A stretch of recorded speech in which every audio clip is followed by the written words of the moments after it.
दोस्तों नमस्कार। दोस्तों मैं सतवीर दलाल अपने YouTube के भारत लिंक चैनल पर आपका स्वागत करता हूं। दोस्तों आज हम जिस शख्सियत से रूबरू हो रहे हैं वो गुड़गांव की एक बहुत ही जानी मानी शख्सियत है, बहुत ही सम्मानित व्यक्ति हैं और चौधरी देवीलाल के परिवार से इनका परिवार शुरू से ही जुड़ा हुआ था, इसलिए ये बचपन से ही देवीलाल परिवार से जुड़ गए थे और अब ये जजपा जननायक जनता पार्टी के पदाधिकारी हैं, उसके प्रदेश कार्यकारिणी के सदस्य भी रहे हैं और इस वक्त गुड़गांव के प्रवक्ता हैं ये श्री नरेश सहरावत जी के बारे में थोड़ा सा मैं और बता दूं कि इनके अंदर जो लीडरशिप की भावना थी, जो लीडरशिप का गुण था वो एजुकेशन के टाइम से ही था और ये द्रोणाचार्य कॉलेज के प्रेसिडेंट भी रहे हैं और इन्होंने अपने बहुत से हजारों युवाओं को पार्टी से जोड़ा और बहुत ही लोकप्रिय व्यक्ति हैं। तो सबसे पहले हम नरेश जी का धन्यवाद करेंगे और अपने चैनल पर इनका स्वागत करेंगे कि हमारी प्रार्थना से इन्होंने हमें टाइम दिया, अपने कीमती समय में से समय निकाला, इसके लिए इनका बहुत बहुत धन्यवाद। और नरेश जी आपका हम भारत लिंक चैनल पर सर आपका बहुत बहुत स्वागत करते हैं। हाँ दलाल साहब नमस्कार। मैं सभी भारत लिंक के लिसनर जितने भी हैं सबको मैं आज बताना चाहता हूँ कि जिस तरह से भारत लिंक काम कर रहा है, लोगों के बीच में जाके बातें उठा रहा है, तो मैं भी आप लोगों का स्वागत करता हूँ। बहुत बहुत धन्यवाद सर आपका। अच्छा सहरावत साहब, मैं तो आपको जानता हूँ लेकिन जो हमारे दर्शक हैं वो थोड़ा सा आपके बारे में जानना चाहेंगे, इसलिए मैं आपसे पूछना चाहूँगा अपने दर्शकों की तरफ से कि आप थोड़ा अपने सफ़र के बारे में बताएं कि आपने कहाँ जन्म लिया, कहाँ से एजुकेशन ली और ये लीडरशिप की जो आपके अंदर गुण है ये कहाँ से शुरू हुआ है? हाँ दलाल साहब मैं आपको बता दूँ, मेरा गाँव सुराली गाँव है, गुड़गांव के अंदर, गुड़गांव जिला के अंदर सुराली गांव है और मैं इस गांव का पहले सरपंच भी रहा हूँ। ठीक है। लेकिन इससे पहले जब मैंने अपना राजनीतिक कैरियर शुरू किया वो कॉलेज टाइम से किया था।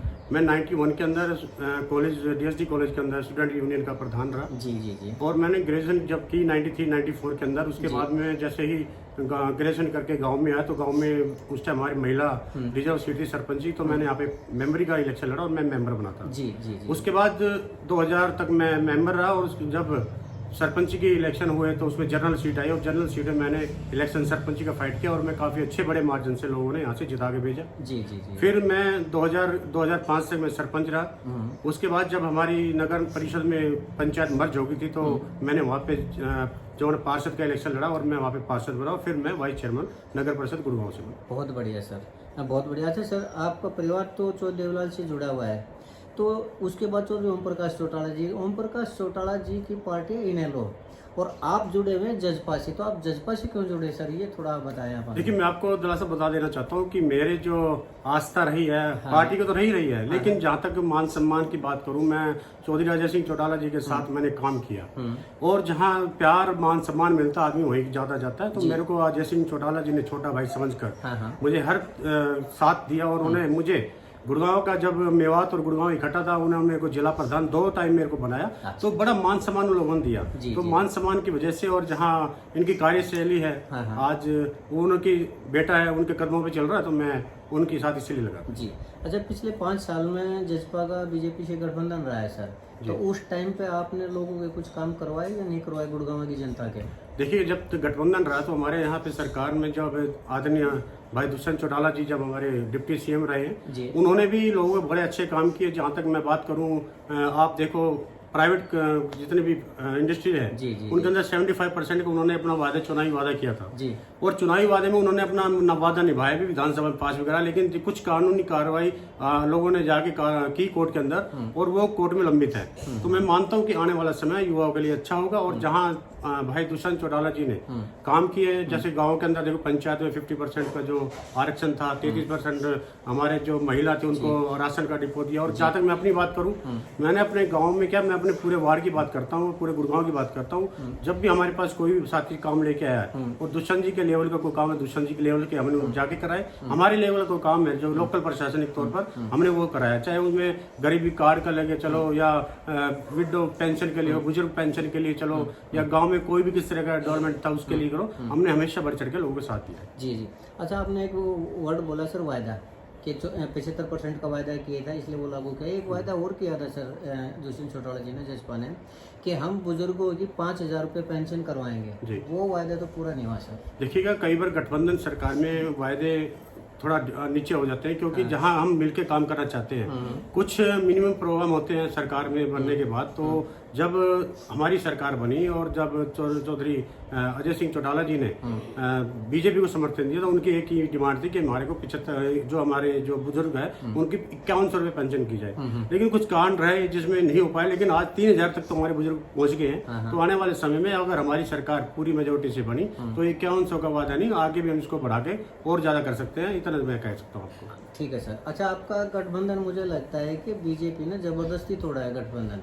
अब क्या सिचुएशन है आपकी? क्या आप गठबंधन में किसी पार्टी के साथ चुनाव लड़ेंगे या अकेले चुनाव लड़ेंगे? देखिए, मैं आपको बता देना चाहता हूँ कि आप कह रहे हैं कि बीजेपी ने छोड़ा। हाँ। ऐसा कुछ नहीं है। आज जब लोकप्रियता दुष्यंत चौटाला जी की बढ़ती जा रही है हरियाणा के अंदर, सबको देखो तो अपोजिशन पार्टी है, चाहे हमारा गठबंधन रहा बीजेपी से, लेकिन एक किस्म से अपोजिशन पार्टी है।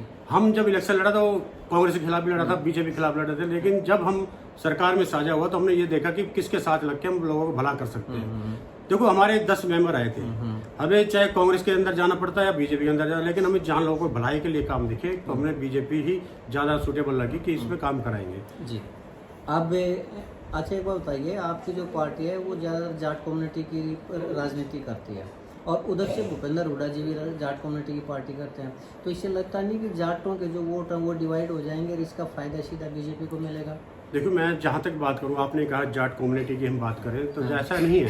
राजनीति कभी एक बिरादरी से सरकार नहीं बनती, ना कोई विधायक बनता है, ना कोई पार्षद बनता है। ठीक है। 36 बिरादरी जब तक आप साथ लेके नहीं चलेंगे तो आप राजनीति में कामयाब नहीं हो सकते। और जहाँ तक आप जाट की बात करते हैं, ठीक है, हमारे नेता जाट जरूर है, लेकिन जो हमारा पढ़ा लिखा तबका है, आज पढ़ा लिखा तबका दुष्यंत चौटाला जी को लाइक करता है, क्योंकि उसके अंदर 36 बिरादरी को साथ लेके चलने का मादा है और वो जाट बिरादरी से ऊपर उठकर 36 बिरादरी के साथ काम करता है। मैं इतना वादा आपको कहता हूँ कि दुष्यंत चौटाला जी कभी जाति की और धर्म की बात नहीं करके राजनीति नहीं करते और वो सिर्फ लोगों की भलाई के लिए काम करते हैं। जी, बहुत बढ़िया सर। अब आपकी फ्यूचर क्या प्लानिंग है? कौन सा चुनाव लड़ेंगे अब आप आने वाले टाइम में? सर, आने वाला टाइम तो देखो, मैं अपनी जो वार्ड की तैयारी कर रहा हूँ, निगम पार्षद की कर रहा हूँ, और निगम पार्षद के साथ साथ मैं आपको बता देना चाहता हूँ मेरे ऊपर जिम्मेवारी है, पार्टी की भी है, प्रेस प्रवक्ता भी हूँ। तो पार्टी ने मुझे जिम्मेवारी दे रखी है, मैं पार्टी के लिए भी काम कर रहा हूँ। जहाँ लोगों की समाज की बात कर रही है, समाज के हित की बात करते हैं, तो मैं हमेशा अग्रणी रहता हूँ। आपके वार्ड के 25 से आप चुनाव लड़ना चाह रहे हैं, तो वार्ड 25 की कोई समस्या है या नहीं है जिनके लिए आप चुनाव लड़ना चाह रहे हैं? सर देखिए, मैं आपको बता देता हूँ, जब मैं 2000 से 2005 से सरपंच रहा गाँव के अंदर, उस दौरान मैंने गांव के अंदर कम्युनिटी सेंटर, जो आप देखेंगे पंचायती राज में पूरे हरियाणा के अंदर एक मिसाल थी, जो हमारे गांव के अंदर कम्युनिटी सेंटर था। वो कम्युनिटी सेंटर बनवाया, चाहे स्कूल की हाई स्कूल की बिल्डिंग है वो मैंने बनवाई, चाहे पानी की नहर के पानी से गांव को कनेक्ट किया वो मैंने किया उस टाइम पे, और जहां हमारे गांव की आरसीसी रोड सारी बनवाई है, पानी की सप्लाई है। आज हमारे गाँव के अंदर 24 घंटा पानी है। जी, आपको पार्टी टिकट देगी इस चुनाव में या नहीं देगी? सर वो तो देखो पार्टी के ऊपर दलाल साहब, पार्टी किसको चुनाव लड़ाती है किसको नहीं लड़ाती है, हो सकता है मुझे कोई और जिम्मेवारी देते ना लड़ाए, लेकिन मैं पार्टी का एक सच्चा सिपाही होने के नाते पार्टी के काम करूंगा, और जो आदेश हमारे अजय सिंह चौटाला जी देंगे और दुष्यंत जी देंगे, मैं उसे बखूबी निभाने की कोशिश करूंगा। ठीक है, मान लो आपको पार्टी टिकट देती है, आप चुनाव लड़ते हैं, तो वो जो वोट होंगे वो जसपा के होंगे या नरेश रावत के होंगे? देखिए, मैं जिस पार्टी में काम कर रहा हूँ, लोगों सबको पता है कि ये जननायक जनता पार्टी का मेंबर है, और जननायक जनता पार्टी के साथ साथ जहाँ आप गुड़गांव शहर के अंदर मैं बैठा हूँ, शहर के अंदर हो सकता है, ठीक है भाई, पार्टी की वोटें भी होती हैं और पर्सनल वोट होती हैं, लेकिन जो निगम पार्षद का चुनाव होता है वो बहुत सा डिपेंड करता है अपने ऊपर, क्योंकि व्यक्तिगत संबंध भी होते हैं, और पार्टी के तो साथ लगेंगे। पार्टी के हमारे वर्कर बहुत हमारे वार्ड के अंदर, वो भी हमारे सहयोग करेंगे, और आज जहाँ दुष्यंत की नीतियां हैं उसको देख कर लोग प्रभावित हो रहे हैं और हमारे साथ जुड़ रहे हैं। ऐसा नहीं है, हम दोनों वोटों को साथ लेकर चलते हैं। अगर आप ये चुनाव जीतिए तो अगला कौन सा टारगेट होगा चुनाव लड़ने का आपका? देखिए, चुनाव लड़ना तो सबकी इच्छा होती है और कुछ आगे बढ़ना सबकी इच्छा होती है, लेकिन जहाँ मैं चुनाव के नियमों की बात करूँ, निगम के चुनाव के बाद में जो मुझे पार्टी आदेश देगी, चाहे कोई भी किसी भी तरह का चुनाव लड़ने के लिए कहेगी, अब जैसे आपने देखा लोकसभा का इलेक्शन हमारे यहाँ आ रहा है, मैं आपको बता देना चाहता हूँ आज जिस तरह से हमारी पार्टी काम कर रही है, लोग मन में बसी हुई है, और आगे पार्टी कोई भी जिम्मेवारी देगी मैं उसको बखूबी निभाऊंगा, चाहे वो लोकसभा का चुनाव लड़ना ही क्यों ना हो। हाँ, क्यों नहीं। देखो, पार्टी जहाँ जिम्मेवारी देगी जी जी जी, उसको मैं कभी पीछे नहीं हटाऊं, पहले भी नहीं हटा और ना आगे हटेंगे, और पार्टी के लिए हमेशा तैयार रहेंगे। और जहाँ आपने देखा गया आज 10 की 10 सीटों पर हमने लोकसभा के कैंडिडेट खड़े करेंगे। अच्छा, मान लो ये चुनाव आप नहीं जीत पाए तो क्या करेंगे? तो भी आप चुनाव लड़ेंगे? कोई नहीं, लोगों बीच में रहेंगे, उनकी समस्या जो उठे उनको उठाएंगे, और नहीं जीते कोई भी, हार जीत तो एक पार्ट ऑफ राजनीति है, वो तो चलेगी, हार भी हो सकती है जीत भी हो सकती है, लेकिन हाँ, लोग बीच में रहेगा, कभी नहीं छोड़ेंगे। आपने जो समाज की सेवा की है, लोगों के काम किए हैं, वो सिर्फ अपने वार्ड के लिए किए हैं या वार्ड से बाहर भी लोगों के लिए कुछ किया है? पार्टी लाइन से हटके? मैंने आपको ये बता दिया, पार्टी लाइन से हटके आज जिस तरह से हमारे गांव के अंदर, नगर निगम के अंदर, जो गांव और मानेसर, 2 निगम है हमारे यहाँ, गुड़गांव और मानेसर जी, हमारे तकरीबन 80-85 गाँव निगम के अंदर गए हैं। और जो उस गांव की प्रॉपर्टी, जो उस गांव का पैसा सारा नगर निगम के अंदर चले गया और भारी भारी टैक्स हमारे गांव के लोगों के ऊपर थोप दिए गए हैं। चाहे आप उसमें प्रॉपर्टी टैक्स लगा लो, पानी का बिल लगा लो, उसमें चाहे आपका कोई भी डेवलपमेंट चार्ज है, इतने बड़े बड़े उन्होंने बिल भेज रखे हैं, आम आदमी को वो भर नहीं सकते। हम जहाँ तक हमने एक संगठन बनाया हुआ, सामाजिक न्याय संगठन, हम उस की लड़ाई लड़ रहे हैं। हमारे और कई साथी हैं, हम पूरा एक संगठन है, उनकी लड़ाई लड़ रहे हैं कि लोगों को किस तरह से इस टैक्स से मुक्ति मिले। और हम ये टैक्स हटा के गांव के लोगों को एक गिफ्ट देना चाहते हैं कि कल को हमारे आने वाली जनरेशन ये ना कहे कि हमारे भाई जो राजनेता बन रहे थे, हमारे यहाँ लोकल नेता थे, उन्होंने हमारे लिए किया क्या। मैं तो समाज के लिए एक अच्छा काम करेगा। सर, पिछले 5 साल में आपकी जसपा और भाजपा का गठबंधन रहा है, लेकिन मैं गुड़गांव में घूमता हूँ तो मैंने गुड़गांव में देखा है कि एक तो गंदगी बहुत ज़्यादा है गुड़गांव के अंदर, एक पानी की निकासी नहीं है। तो पिछले 5 साल में वो नहीं कर पाई, तो क्या आपको लगता है कि आपकी जो पार्टी है ये अगले 5 साल में ये सब काम कर देगी? क्योंकि मैंने आपको बताया ना, कई बार मजबूरी हो जाती है कि गठबंधन में दोनों पार्टियां साथ लेकर चलना पड़ता है। हाँ। मानता हूँ आज नगर निगम के अंदर बहुत ज्यादा भेदभाव हो रहा है हमारे लोगों के साथ, कहीं गंदगी पड़ी है, कहीं कुछ है। ये सिर्फ लोकल जो हमारे जो होते हैं ना पार्षद, ये उनकी कमी लगाता हूँ मैं तो। वो अपनी आवाज हाउस में उठाते नहीं है, और हाउस में उठा के काम आपके अफसर से काम कौन लेगा? लोकल पार्षद लेगा, मेयर लेगा। जब वो कहीं अपनी बात उठा नहीं पाते हैं तो अफसरों की मौज हो रही है जो वो कैसे अपनी मनोरंजन चला रहे हैं। तो मैं कहता हूँ कि अगर आने वाले समय में हमारे को मौका मिला तो ये जो अफसरशाही है गुड़गांव से और लोगों के काम में, ये हमेशा तत्पर रहेंगे, कराएंगे। नरेश सहरावत की महत्वाकांक्षा क्या है लाइफ की? देखिए, महत्वाकांक्षा मेरी कोई नहीं है।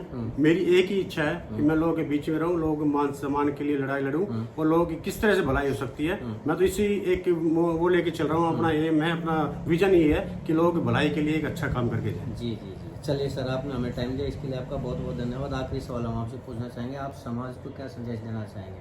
मैं समाज को ये संदेश देना चाहता हूँ, मेरे जितने भी सम्मानित नागरिक मुझे सुन रहे हैं, मैं सबसे पहले एक विनती करना चाहता हूँ कि आज हमारे बीच में बहुत से राजनेता आएंगे, बहुत से वोटें मांगेंगे, लेकिन साथियों आपको उनको ज़्यादा ना तवज्जो देकर धर्म की राजनीति करने भी आएंगे, जात पात की राजनीति करने आएंगे, कोई गोद की लड़ाई लड़ेगा, कोई कुछ लड़ेगा। अब उनसे ऊपर उठकर आप एक ऐसे आदमी को चुन के भेजे जो आपकी भलाई के लिए, आपके समाज के लिए कोई काम कर सके। कभी जात पात की लड़ाई में ना आना और ना ही धर्म की लड़ाई में।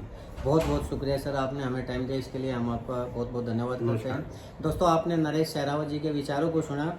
मैं इनकी इस बात से बिल्कुल सहमत हूँ कि कोई धर्म की राजनीति कर रहा है, कोई जाति की राजनीति कर रहा है, और इससे हमारे समाज के अंदर एक तरह से तनाव बढ़ता जा रहा है, लोगों में एक दूसरे के प्रति अविश्वास होता जा रहा है। तो नरेश सहरावत जी बिल्कुल सही कह रहे हैं कि लोग आएंगे, धर्म और राजनीति करेंगे, धर्म की करेंगे, जाति की करेंगे, तो आप सिर्फ इंसान को देखें, न कि आप किसी धर्म और की पार्टी को देखें। इसलिए आप इंसान कैसा है, आपके लिए कोई काम कर सकता है या नहीं कर सकता, आपकी आवाज़ को बुलंद कर सकता है या नहीं कर सकता, या आपकी आवाज़ को जहाँ तक पहुँचनी चाहिए वहाँ तक वो पहुँचाने लायक है या नहीं है, ऐसे आदमी का आप चुनाव करें और उसी को चुनाव में आप जिताएं। तो ये नरेश सहरावत जी ने बिल्कुल सही कहा है, हम इनसे सहमत हैं और इन्होंने हमें टाइम दिया, इसके लिए हम इनका बहुत बहुत धन्यवाद करते हैं। और आपका भी धन्यवाद करते हैं कि आपने नरेश सहरावत जी के विचारों को सुना, आपने इस हमारे प्रयास को देखा, इसके लिए आपका बहुत बहुत शुक्रिया। अगर आपको हमारा ये प्रयास पसंद आया तो आपसे निवेदन करना चाहूँगा कि आप हमारे इस चैनल को लाइक करें, शेयर करें, दोस्तों सब्सक्राइब जरूर करें, ताकि हम नरेश सहरावत जी जैसे लोगों के विचार आप तक पहुँचाते रहें और आप लोगों को पता चलता रहे कि समाज में कैसे कैसे युवा हैं, ऊर्जावान युवा हैं जो समाज के लिए कुछ करना चाहते हैं, आप उनको पहचान सके और उनका साथ दे सकें। इसके साथ ही एक बार फिर से नरेश सहरावत जी का भी बहुत बहुत धन्यवाद और आपको बहुत बहुत धन्यवाद। नमस्कार, जय हिंद, जय भारत।